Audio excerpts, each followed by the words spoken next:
The heavy glass doors of Chase Bank swung open with a soft chime, ushering in the crisp autumn air and the faint scent of fallen leaves. The polished marble lobby buzzed with the quiet hum of privileged conversations, wealthy patrons in tailored suits, impeccably dressed women clutching designer handbags.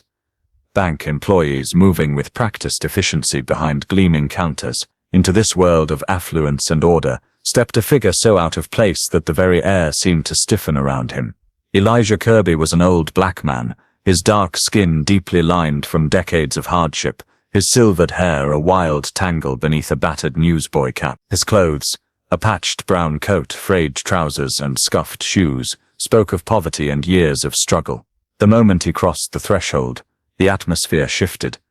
Eyes flicked toward him, some widening in surprise, others narrowing in disdain. A well-dressed woman clutched her purse tighter, edging away as if his mere presence might taint her. A young bank teller, his name tag reading Josh, smirked and muttered something to his colleague, who stifled a laugh. Elijah moved slowly, his steps deliberate despite the weariness that clung to his frame. His deep-set eyes, dark and unwavering, scanned the room as if searching for something or someone. The security guard, Stephen Miller, a broad-shouldered man with a permanent scowl, instantly straightened, his hand drifting toward the baton at his belt. He exchanged a glance with the bank manager, James Temp, a sharp-faced man in an immaculate suit who stood behind the main counter, his expression tightening in irritation. Then, in a voice that was quiet but carried with surprising clarity, Elijah spoke. "This bank is mine." For a heartbeat there was silence. Then, like a dam breaking, laughter erupted, sharp, mocking, dismissive. The sound filled the lobby, bouncing off the high ceilings. A businessman near the coffee station snorted into his cup. The woman with the designer bag rolled her eyes, whispering something to her companion. Josh and his co-worker exchanged smirks, shaking their heads. Stephen stepped forward, his boots clicking against the marble. "All right, old man," he said, his voice dripping with condescension. "Time to go. This isn't a shelter." He reached for Elijah's arm, but the old man didn't flinch. Instead, Elijah turned his gaze fully onto Stephen, and something in those dark eyes made the guard hesitate just for a second. Then, with deliberate slowness, Elijah slid the worn canvas bag from his shoulder and placed it on the floor. The laughter faltered. The room's attention sharpened, curiosity prickling the air. He untied the bag, and the world inside Chase Bank stopped. Inside were stacks of money, not crisp new bills but aged, yellowed currency, their edges frayed, their ink faded. But what silenced the room completely was the insignia stamped on each one: Chase Bank, Est, 1948. James Temp's face drained of color. Elijah straightened, his voice steady. "I built this bank, and I'm here to take it back." The laughter was gone. Now, there was only shock. The silence that followed Elijah's declaration was thick enough to choke on. Every pair of eyes in the bank's opulent lobby locked onto the weathered bills, spread across the marble floor. Each one a relic from another era. Each one a silent accusation. The air itself seemed to vibrate with tension, the kind that precedes a storm. James Temp, the bank manager, felt his pulse hammering in his throat as he stared at the faded insignia. Chase Bank, Est, 1948, stamped on the yellowed currency. His mind raced, flipping through half-remembered fragments of the bank's history, searching for any mention of a black founder. There was none. The official records, the plaques on the walls, the legacy passed down through the Matthews family, all of it spoke only of John Williams and the dynasty that had built this financial empire. But the evidence at Elijah's feet was undeniable. Stephen Miller, still gripping his baton, hesitated. His instincts screamed at him to drag this ragged old man out before he caused more disruption. But something in Elijah's posture, the quiet certainty, the way his gnarled fingers trembled not from fear but from decades of suppressed fury, made him pause. He glanced at James, waiting for orders, but the manager seemed frozen, his mouth slightly open, his polished facade cracking under the weight of the moment. Then from the back of the lobby, a derisive snort shattered the stillness. "Oh, come on," drawled Josh, the young teller who had laughed earlier. He leaned against the counter, arms crossed, his smirk dripping with condescension. "You expect us to believe some homeless guy just waltzed in with proof he owns the bank? That's gotta be the oldest scam in the book." His co-worker chuckled nervously, But the sound died quickly under Elijah's unflinching gaze. Elijah didn't raise his voice. He didn't need to. Scams rely on lies, he said, reaching into his bag again. I'm holding the truth. This time, he pulled out a leather-bound ledger, its cover cracked with age, its pages brittle. He opened it with deliberate care, revealing rows of meticulous handwriting transactions, signatures, the birth of a financial institution. And there, on the first page, in ink faded but still legible, Elijah C. Kirby, co-founder. James Temp's breath caught, his fingers twitched, as if itching to snatch the ledger and burn it. Because if this was real, then everything about Chase Bank was built on a lie. A murmur rippled through the crowd. The wealthy patrons, who had moments ago dismissed Elijah as a nuisance, now exchanged uneasy glances. The woman with the designer purse clutched it tighter, not out of fear of theft, but as if the foundation of her world had just tilted beneath her. Stephen, his jaw clenched, finally found his voice. Even if that's real, he growled. You think you can just walk in here after 50 years and claim what's yours? You got no power here, old man. Elijah's lips curved into a humorless smile. Power, he repeated softly, is a funny thing. You spend your life through sit for others, until the day you realize you've been kneeling all along. He turned to James, his eyes like flint. You know what this means. The Matthews family didn't build this bank. They stole it. James's mouth went dry. He thought of the board meetings, the generational wealth, the legacy he'd devoted his career to upholding, all of it. A carefully constructed fiction. And now this frail old man, with his tattered bag and unshakable resolve, threatened to tear it all down. Outside, the wind picked up, rattling the bank's doors like a warning. The storm was coming. The ledger trembled in James Temp's hands as he traced the faded ink with his fingertips. Each stroke of Elijah Kirby's signature, a seismic crack in the foundation of Chase Bank's history. His throat tightened as his eyes darted across the page, absorbing the damning evidence. Loan agreements, investor contracts, even the original blueprints for the bank's first branch, all bearing Elijah's name alongside John Williams. The dates aligned perfectly with the bank's official founding, but the narrative was horrifically different. This wasn't the story of visionary entrepreneurship by the Matthews dynasty that had been enshrined in corporate law. This was theft.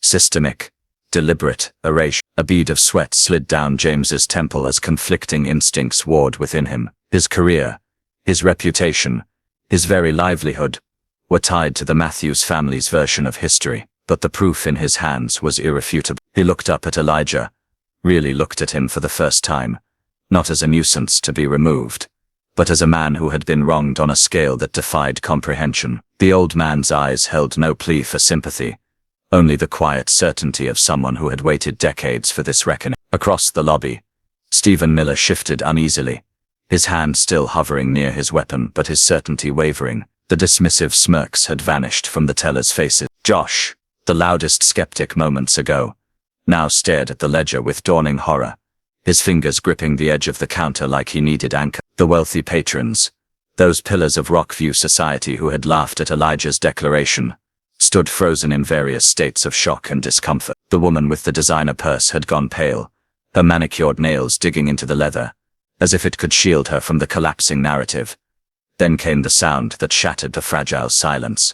A sharp, derisive laugh from the bank's entrance. All heads turned as Richard Matthews III strode into the lobby, his custom Oxfords clicking against the marble with the precision of a man who owned every surface they touched. At 45, he carried himself with the effortless arrogance of generational wealth, his tailored suit costing more than most of the teller's annual salaries. His ice-blue eyes swept the scene, the gathered crowd, the stunned employees, the scattered antique bills, the ledger in James's hands before landing on Elijah. A flicker of recognition passed through his gaze, quickly smothered by amused contempt. Well, Richard drawled, adjusting his cufflinks. This is certainly a spectacle. James, care to explain why you're entertaining this performance? James opened his mouth, but Elijah spoke first, his voice carrying the weight of decades. You know exactly why I'm here, Rich. Or should I call you the third? Your grandfather stole what was mine, your father buried the evidence, and you've been living off the profits ever since. A muscle twitched in Richard's jaw. He took a step forward, his polished smile never slipping. Chase Bank is a pillar of this community, built on my family's vision, And sacrifice. You expect anyone to believe some fabricated documents over decades of documented history. He turned to the crowd, spreading his hands in a gesture of reason. This man is clearly unwell. Stephen, escort him out before this delusion goes any further.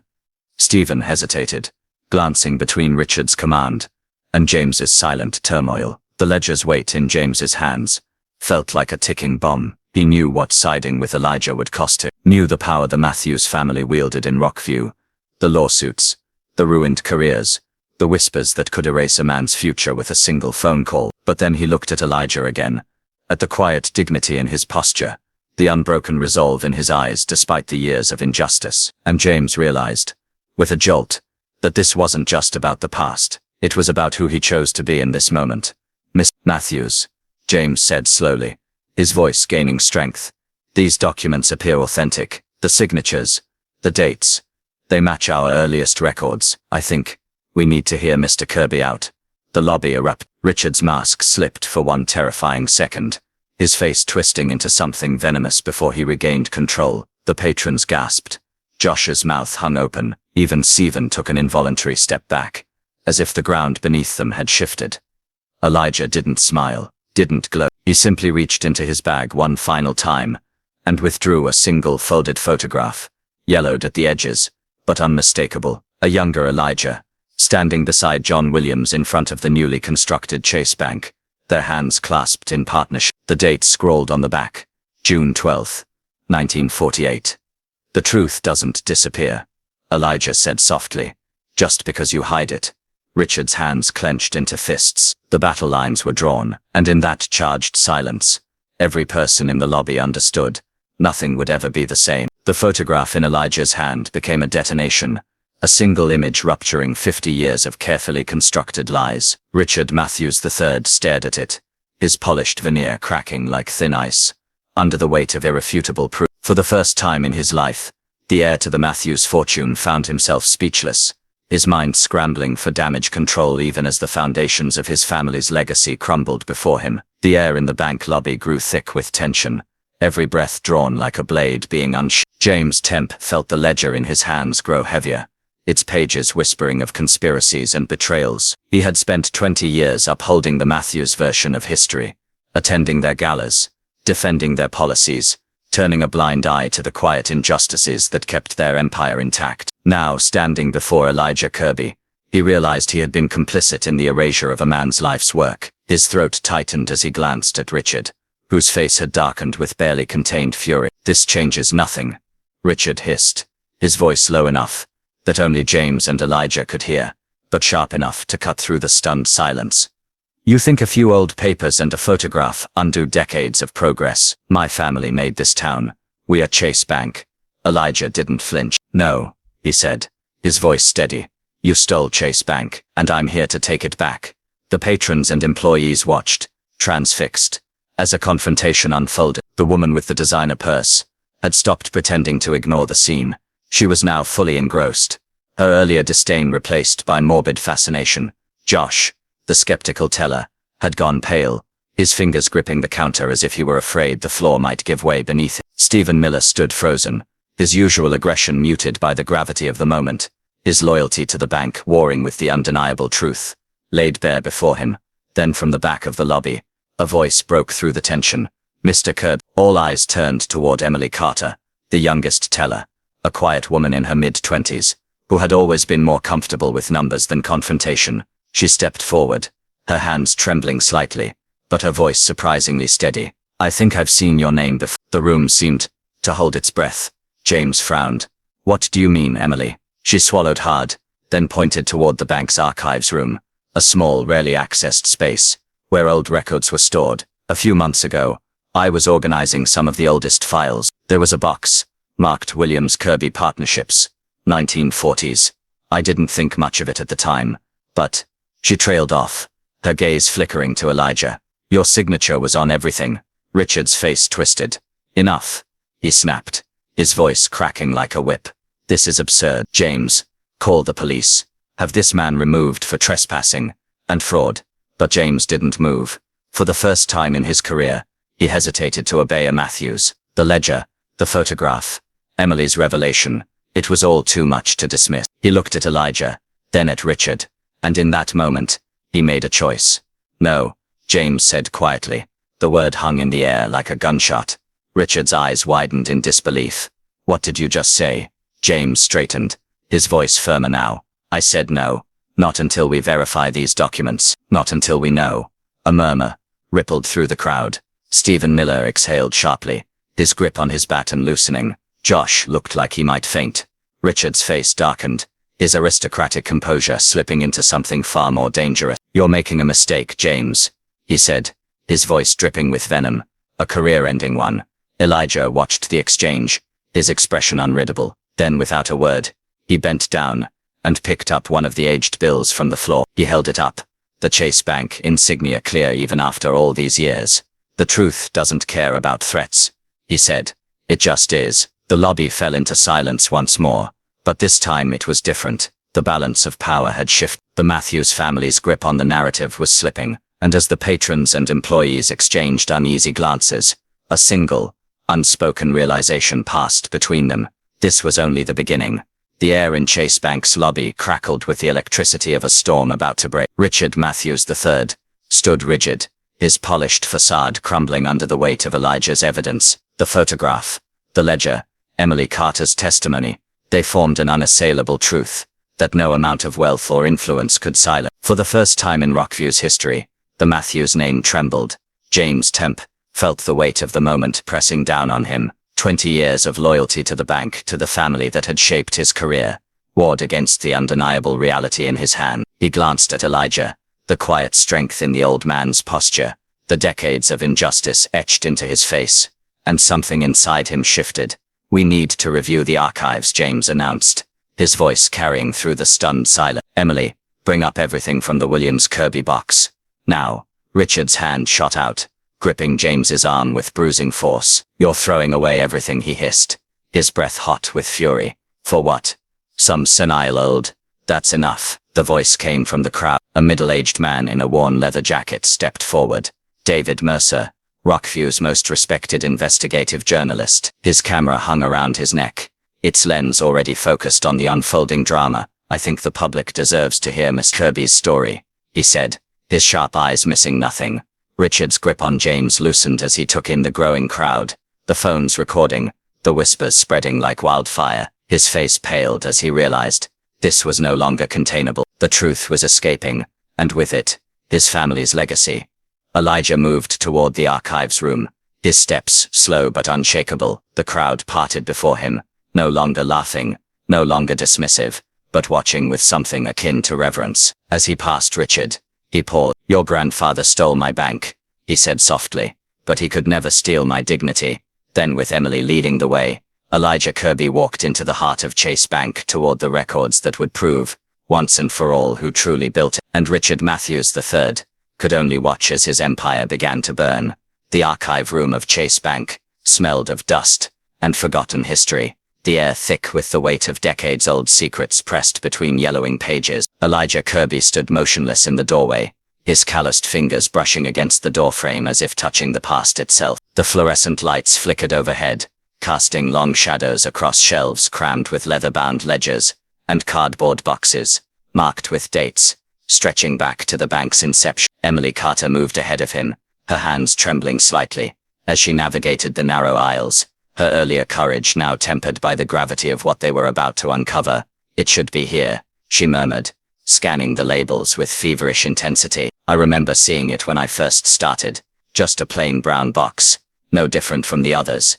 James Temp hovered behind them, his polished shoes scuffing against the concrete floor, his breath shallow. Every step deeper into the archives felt like walking into a minefield, one that could detonate the Matthews family's legacy. With a single misplaced word, he glanced over his shoulder, half expecting Richard to come storming in, but the lobby beyond the glass partition was a blur of chaos. Reporters snapping photos, customers whispering into phones, Stephen Miller standing rigid near the entrance, his usual aggression replaced by stunned silence. Then Emily stopped. Here, she pulled a nondescript box from the bottom shelf, its edges frayed, a layer of grime coating its surface like a shroud, the label written in faded ink, read Williams Kirby Partnership, 19. For a moment he didn't move, couldn't move. Then, with hands steadier than they had been in years, he lifted the lid. Inside lay the corpse of his stolen legacy. Dozens of documents, each one a knife to the Matthews fabricated history. Partnership agreements signed in Elijah's bold, looping script. Architectural drafts for the original Chase Bank building, his notes scrawled in the margin, and at the very bottom, buried beneath decades of deliberate obscurity, a single folded newspaper clipping from the Rockview Chronicle, dated July 17. The headline screamed, "Local bank co-founder, ousted in controversial buyout." Elijah unfolded it slowly, the paper crackling in his grip. The article was brief, tucked away on page 6, but the words seared into him like a brand. Elijah Kirby, a prominent local businessman and co-founder of Chase Bank, has reportedly relinquished his stake in the institution following a disputed shareholder vote. Sources cite irreconcilable differences between Kirby and lead partner John Williams. Kirby could not be reached for comment. A dry, humorless sound escaped Elijah's throat. "Irreconcilable differences," he repeated, his voice rough with decades of bitterness. "That's one way to describe a lynching threat," Emily gasped. James swayed, bracing himself against a shelf. Outside the glass, David Mercer's camera flashed, capturing the damning headline in stark detail. The truth was no longer buried. It was alive, and it was hungry. The newspaper clipping trembled in Elijah's hands like a living thing, its yellowed edges whispering of midnight threats and forced signatures signed at gunpoint. The archive room's fluorescent lights buzzed overhead, casting jagged shadows across the damning headline. "Local bank co-founder, ousted in controversial buyout," as if the words themselves were clawing free from their 50-year confinement. Emily Carter pressed a hand to her mouth, her eyes glistening with horrified realization. James Temp's polished facade finally shattered, his knees buckling as he gripped the metal shelving for support. Outside the glass partition, the growing crowd had fallen into a hushed, reverent silence, their collective breath held as David Mercer's camera captured history, unraveling in real time. Elijah's voice, when it came, was a raw scrape of memory. "They came to my house after dark," he said, his gnarled fingers tracing the newspaper's lie.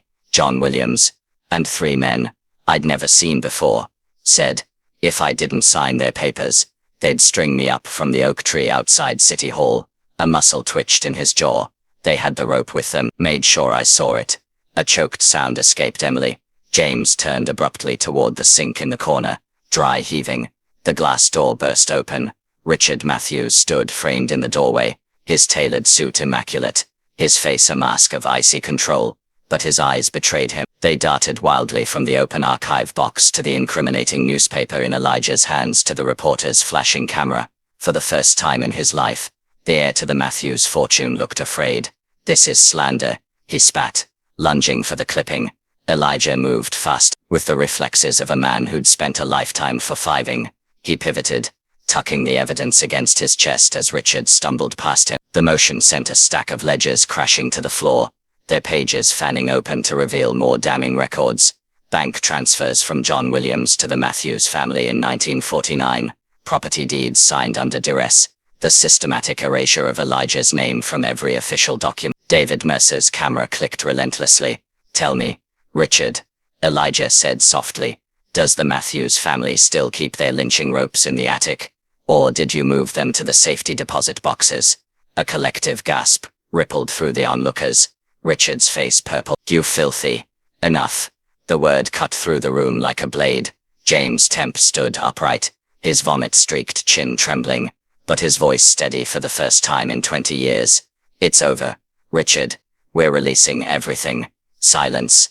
Then click. David Mercer's final photo captured the exact moment Richard Matthews's empire crumbled, his mouth slack, his manicured hands limp at his sides, his grandfather's sins laid bare for the world to see. Behind him, unnoticed until now, a uniformed police officer stepped into the archive room, his hand resting on his holster. "Mr. Matthews," the officer said quietly, "you need to come with us." And as Richard was led away in stunned silence, Elijah Kirby finally allowed himself to weep, not for the past but for the justice that had waited half a century to be born. The morning sun streamed through the courthouse windows, painting golden rectangles across the polished oak floors, as Elijah Kirby walked slowly toward the witness stand. The air hummed with anticipation. Every seat in the gallery was filled. Reporters lined the back walls with cameras poised, and the jury sat forward in their chairs, their eyes fixed on the frail black man who had brought the mighty Matthews family to their knees. Richard Matthews sat at the defense table, his tailored suit now rumpled, his once impeccable hair disheveled, his lawyers whispering frantically as they shuffled through last-minute notes. The weight of history pressed down on the room like a physical force. Elijah placed his hand on the Bible, its leather cool beneath his palm, and swore to tell the truth. Then he turned to face the courtroom, not with anger, not with vengeance, but with the quiet dignity of a man who had waited 50 years for this moment. The prosecutor approached, holding up the yellowed newspaper clipping that had started it all. "Mr. Kirby," she asked gently, "can you tell us what really happened in 1949? And so Elijah spoke. He spoke of building Chase Bank from nothing with John Williams, of the early days when their partnership had been genuine. He described the growing tension as the bank flourished, how whispers about a Negro having too much power began circulating through Rockview's white elite. His voice never wavered as he recounted the night they came to his home, the rope coiled in John Williams' hand, the signed documents pressed against his kitchen table. They told me if I ever showed my face again they'd hang me from the oak tree on Main Street," Elijah said, his dark eyes scanning the courtroom until they locked onto Richard's. "And then they erased me like I never existed." A sob broke the silence. Emily Carter, seated in the front row, her face streaked with tears. Behind her, James Temp sat rigid, his hands clenched in his lap, his testimony still to come. The jury looked stricken. One woman pressed a handkerchief to her mouth. Then the damning evidence began. The unearthed partnership agreements, the archived bank ledgers with Elijah's signatures systematically removed from later copies, the sworn affidavits from elderly Rockview residents who remembered the truth. When the prosecution displayed the original Chase Bank Incorporation papers bearing Elijah's name as co-founder beside John Williams, Richard Matthews visibly flinched. The defense's cross-examination was brutal, but futile. "Isn't it convenient," Richard's lawyer sneered, "that all your so-called proof surfaces now when the statute of limitations has expired?" Elijah merely smiled. That same quiet, knowing smile that had unmoored the bank employees weeks before. "This was never about money," he said softly. "It was about my name. My legacy. The truth doesn't have an expiration date." The gallery erupted. The judge's gavel rang out like a gunshot. When the verdict came, a sweeping ruling that stripped the Matthews family of Chase Bank's ownership and restored Elijah as rightful co-founder. The courtroom exploded in cheers. Reporters rushed for the doors. Richard Matthews collapsed into his chair, his empire crumbling around him. But Elijah simply sat still, letting the moment wash over him, his gnarled hands resting gently on his knees. Outside, through the courthouse windows, he could see the old oak tree on Main Street, its branches swaying gently in the breeze. No ropes dangling from its limbs today. James Temp approached him hesitantly. "Mr. Kirby." "What happens now?" Elijah stood slowly, his bones aching with decades of weariness and newfound peace. "Now," he said, "we rebuild." And as he walked out of the courthouse into the sunlight, the crowd parting before him with newfound respect, Elijah Kirby finally felt the weight lift not just from his shoulders, but from history itself. The truth, at last, was